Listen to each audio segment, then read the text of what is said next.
Lihat Lukas 11 ayat 34 sampai 35. Matamu adalah pelita tubuhmu. Jika matamu baik, teranglah seluruh tubuhmu. Tapi jika matamu jahat, jika matamu hanya senang melihat hal-hal yang sifatnya pornografi, ya kan, baik tayangan, baik segala macam, ya kan, lalu ikut-ikut akun-akun yang memang jual ketelanjangan, nakedness, hal-hal yang bersifat seks bebas, saudaraku yang kasih dalam Tuhan, tanpa disadar ini adalah belenggu yang memancing. Dan Alkitab bilang, jika matamu jahat, gelaplah tubuhmu. Karena itu perhatikanlah supaya terang yang ada padamu jangan menjadi kegelapan. Jadi mata kita tetap harus memandang hal-hal yang baik. Matius 6 ayat 22 sampai 23. Mata adalah pelita tubuh. Jika matamu baik, teranglah seluruh tubuhmu. Jika matamu jahat, gelaplah seluruh tubuhmu. Jadi jika terang yang ada padamu gelap, betapa gelapnya kegelapan itu. Lihat saudara yang kasih dalam Tuhan, jika kita anak Tuhan, matanya udah gelap, ya gelap semuanya saudara, ya kan. Markus 9 ayat 47. Dan jika matamu menyesatkan engkau, cungkillah, karena lebih baik kau masuk dalam kerajaan Allah dengan bermata satu daripada dengan bermata dua dicampakkan ke dalam neraka. Jadi saudaraku yang kasih dalam Tuhan, hal-hal yang sifatnya pornografi ini sesuatu yang sangat serius. Sesuatu yang sangat serius, saudara. Nah, makanya dalam pendahuluan saya jelaskan pada dasarnya pornografi adalah belenggu jiwa yang merupakan ikatan iblis yang merusak hidup dan pikiran seseorang. Jadi ini belenggu di jiwa, iya kan? Tetapi sebetulnya ikatan iblis yang mau merusak hidup dan pikiran seseorang. Karena orang kalau sudah dikuasai oleh pornografi, maka ujung-ujungnya hidupnya pasti rusak. Karena pikirannya sudah rusak. Nah, ada pun langkah-langkah ikatan pornografi dimulai dari, ya ini kan. Jadi yang pertama level 1 misalnya. Ya kan, apa itu level 1? Ya kan, dan ini ditemukan oleh para psikiater, saudara. Ya kan, dimulai dari level 1. Melihat pornografi sekali atau 2 kali setahun. Dan paparannya sangat terbatas. Gitu ya kan, ya cuman masih takut-takut, masih malu-malu gitu. Nah, level 2-nya udah mulai beberapa kali setiap tahun, tapi tidak lebih dari 6 kali. Dan biasanya mulai ada fantasi-fantasi meskipun sangat minimal, ya kan. Lalu selanjutnya level 3 mulai muncul tanda-tanda kecanduan, sebulan sekali, mulai coba menahan diri tapi mulai agak liar lagi, ya kan. Level 4-nya mulai mempengaruhi fokus tugas sehari-hari karena udah beberapa kali dalam sebulan gitu, ya kan. Nah, level 5 ini udah sangat berbahaya karena setiap minggu berusaha keras untuk berhenti namun mulai mengalami gejala withdrawal. Jadi ada keinginan untuk berhenti tetapi terikat lagi dan fantasinya mulai semakin liar, ya kan. Dan biasanya ini kemudian sudah mulai dibarengi dengan aktivitas-aktivitas seksual misalnya, ya kan, seperti onani, masturbasi, lalu tindakan-tindakan seksual yang lebih frontal, saudara. Baru level ke-6, setiap hari untuk memikirkan pornografi menyebabkan berbagai masalah dalam kehidupan. Nah, ikatan iblisnya, iblis nggak tunggu sampai level 5, ya kan, tapi terus, ya kan, sampai level 6 akhirnya mulai mengikat betul-betul pikirannya. Lihat perempuan pakai baju lengkap aja, lihat laki-laki pakai baju lengkap, pikirannya udah liar karena udah ikatan pornografinya itu udah betul-betul merusak jiwanya, merusak pikirannya. Dan level 7, perasaan ketidakberdayaan dan keputusasaan bila tidak melihat pornografi, konsekuensinya sangat negatif. Jadi ini udah sangat belenggu, ini udah edik nih gitu, ya kan, udah sangat mengikat, membelenggu, dan hari-hari pikirannya sangat liar, saudara. Jadi itu sebabnya Alkitab bilang jangan beri kesempatan kepada iblis. Kadang-kadang kita cuman pengen tahu kok pendeta, cuman mau lihat filmnya gitu.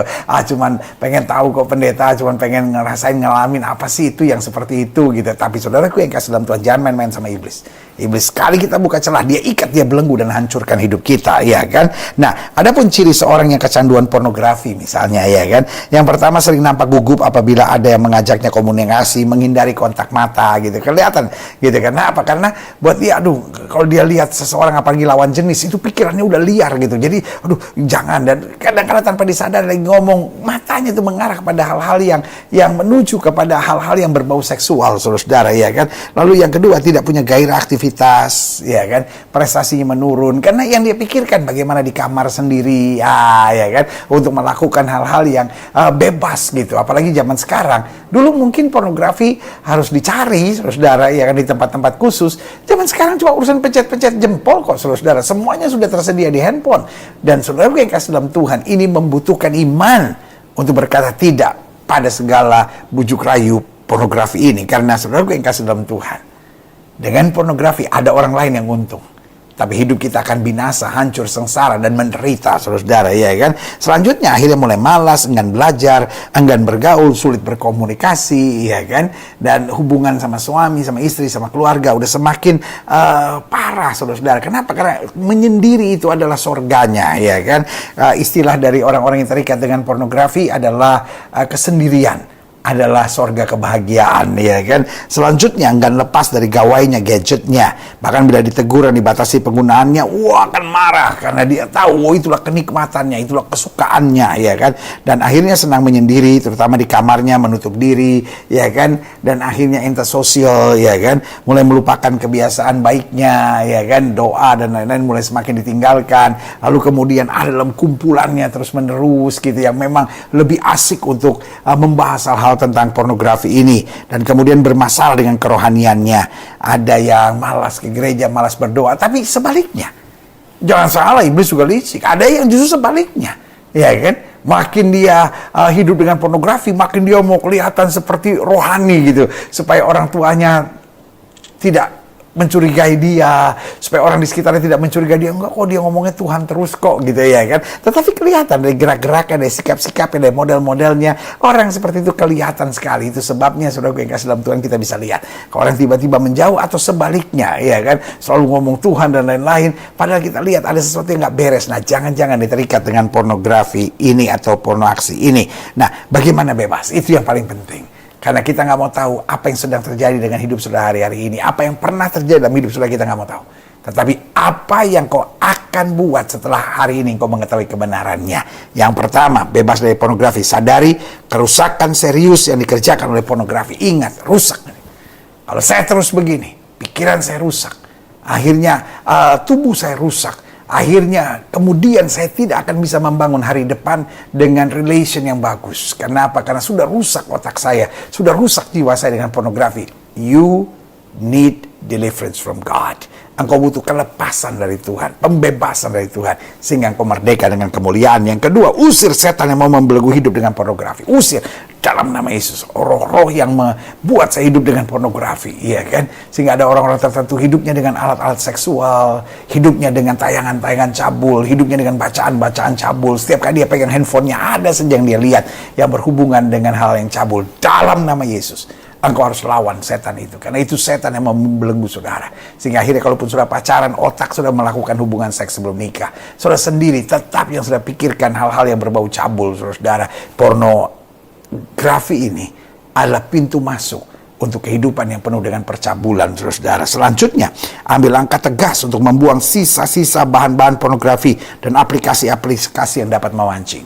Jadi kalau saudara masih punya bukunya, masih punya aplikasinya, masih punya cara-caranya untuk bisa membuka hal-hal cabul, karena pemerintah mau tutup bagaimanapun hal-hal cabul, tetap saja orang yang terikat dengan pornografi lebih pintar, saudara, lebih pintar. Dan sekali lagi saya bilang, that is a business, ya kan? Istilahnya ada uang, ada barang, bos, ya kan? Jadi kalau kita tahu caranya, ada saja. Jadi sebagai hamba Allah, saya mau bilang tutup semuanya, ya kan? Ikuti aja pemerintah. Bahwa memang sudah diblok semuanya, ya kan? Dan kita sendiri harus dewasa untuk itu. Jadi sekali lagi saya ulangi, bagaimana kita bebas? Yang pertama ya kita harus mau dulu, gitu. Kalau kita nggak mau ya nggak pernah bisa bebas. Kalau kita bilang ya habis gimana ya? Kalau kita udah mulai ya habis gimana ya nggak bakal selesai. Tapi kalau kita mau, ikuti. Satu, sadari kerusakan serius akan dikerjakan oleh pornografi. Jadi saya tidak mau makin rusak. Saya harus berbalik sekarang. Yang kedua, usir setan-setan yang mau membelenggu hidup dengan pornografi. Yang ketiga, ambil langkah tegas untuk membuang sisa-sisa bahan-bahan pornografi dan aplikasi-aplikasi yang dapat memancing kita untuk kembali kepada ikatan pornografi ini. Yang keempat, jauhkan diri dari kesendirian. Nah, masuk kamar cuman kalau sudah mau tidur, saudara. Sebab kalau tidak, maka ujian, tantangan, ikatan, belenggu iblis ini akan semakin kuat di dalam kehidupan saudara, ya kan? Dan yang keempat, jauhkan diri dari kesendirian. Tadi saya bilang, ya kan, mulai bergaul, mulai keluar, ya kan, sehingga awalnya mungkin nggak nyaman, tetapi itu cara saudara untuk membebaskan diri dari belenggu pornografi ini. Dan lalu yang kelima, terus kuatkan roh jiwa kita dengan firman Tuhan. Karena dengan roh yang kuat, dengan jiwa yang terus dipenuhi dengan firman Tuhan, kita terus diingatkan, gak bisa saya hidup begini. Gak bisa saya hidup begini. Karena pornografi akan menghancurkan saya. Tetapi kebenaran Kristus akan memerdekakan saya. Saudara yang kasih dalam Tuhan, saya sayang sama saudara, saya cinta sama saudara, khususnya juga buat orang-orang muda. Jangan rusak hidup saudara dengan pornografi. Tuhan Yesus sayang saudara, hidup saudara berharga, tubuh saudara berharga. Jangan rusak dengan ikatan-ikatan pornografi. Bertobat hari ini. Lepaskan diri saudara dari itu. Karena kalau tidak, maka belenggu ini akan kuat membelenggu saudara. Dan saudara-saudara yang sudah menikah, suami-suami, istri-istri yang masih terikat dengan pornografi ini, dalam nama Yesus bebaskan diri saudara. Sehingga saudara hidup dalam tuntunan firman. Ya kan? Karena seks bukan sesuatu yang jahat. Seks bukan sesuatu yang rusak, saudara-saudara. Alkitab ajarkan kepada kita bahwa hidup ini harus bertanggung jawab, saudara-saudara. Bahkan Alkitab bilang, hai istri, tubuhmu bukan milikmu sendiri, tapi milik suamimu. Hai suami, tubuhmu bukan milikmu sendiri, tapi milik istrimu. Artinya seks Kristen adalah seks yang kudus. Seks Kristen adalah seks yang bertanggung jawab. Dan seks Kristen adalah seks yang tetap menjaga tuntunan kehidupan untuk menjadi berkat. Bukan liar, saudara-saudara, bukan seenaknya, bukan akhirnya hancur dan binasa, tetapi dalam tuntunan kebenaran. Karena ingat, alat kelamin pria, alat kelamin wanita diciptakan oleh Tuhan sendiri, saudara-saudara. Allah sendiri yang mendesain alat kelamin wanita dan alat kelamin pria. Berarti seks itu kudus, seks itu benar. Jangan biarkan seksnya menjadi liar oleh karena kuasa setan telah menyerang saudara, sehingga akhirnya diikat dengan pornografi dan masuk pada gerbang yang bernama pornografi. Yang kita lihat hanyalah kehancuran hidup dalam perzinahan. Anak-anak Tuhan Yesus harus melepaskan diri dari perzinahan dan masuk dalam kebenaran, kemuliaan, kekudusan dari Tuhan Yesus. Saudaraku, doa saya menyertai saudara. Saya berdoa supaya kita semua selalu dikuatkan Tuhan dalam anugerah